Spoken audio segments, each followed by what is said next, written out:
Jenayah pertama yang buruk terhadap Allah Subhanahu Wa Taala yang kita ketahui dalam sejarah yang telah dirakam adalah pemberontakan iblis yang berakar umbi kerana sifat rasa cemburu.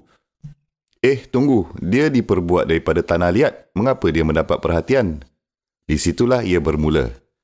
Jenayah pertama yang telah berlaku di muka bumi pula ketika manusia sampai di bumi ini adalah pembunuhan Habil dan saudaranya Qabil. Itu juga masalah cemburu. Cemburu ini boleh menjadi sangat keji dan hodoh. Walaupun anda adalah anak lelaki seseorang Nabi bernama Yaqub AS dan adik anda sendiri adalah anak yang luar biasa, di mana walaupun anda tidak tahu dan dia belum menjadi Nabi, tapi dia mempunyai sifat kenabian. Kerana cemburu, ia boleh membawa anda kepada kesanggupan untuk membunuh adik sendiri. Cemburu dan iri hati tidak boleh dipandang rendah. Ia mungkin kelihatan seperti sesuatu yang berlaku di dalam diri anda atau di dalam diri saya. Ia hanya perasaan yang saya ada. Ia hanya seperti kegatalan kulit yang saya ada. By the way, Al-Hasad sebenarnya adalah Al-Khishr. Secara literal seperti kupas dan cala. Mereka menggambarkannya sebagai satu rasa gatal di dalam hati. Seperti sandfly atau pepijat yang menggigit kulit anda.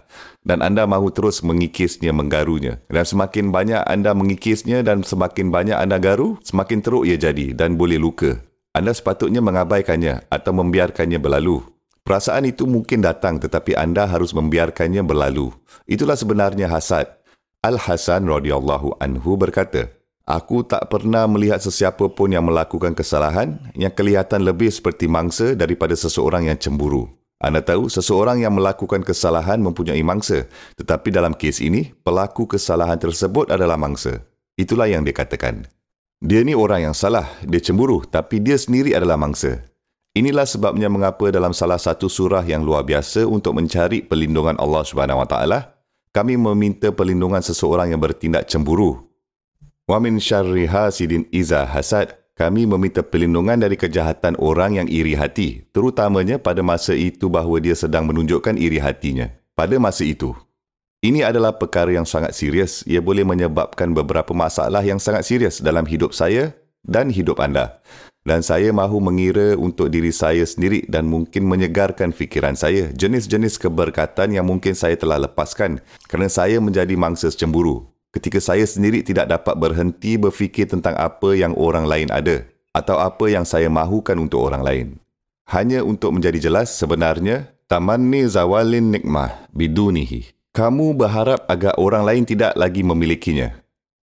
Kamu tidak hanya mahu, baiklah orang ni sangat kuat, saya harap saya kuat. Tidak macam tu. Saya harap mereka jatuh sakit dan saya jadi kuat. Anda mahu mereka tidak memilikinya lagi. Mengapa mereka memilikinya? Saya harap dia dipecat.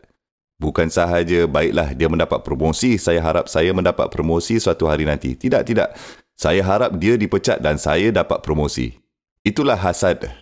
Anda mahu melihat mereka gagal. Sesuatu di dalam diri anda hanya ingin melihat mereka jatuh. Yang mana tak akan menambah rezeki anda langsung pun. Ia tidak menambahkan apa-apa untuk anda. Tapi entah bagaimana, di dalam diri anda ada perasaan bahawa jika anda dapat melihatnya gagal atau jika anda dapat melihat mereka menderita, ia akan membuat anda berasa lebih baik dalam beberapa cara. Itulah hasad. Subhanallah.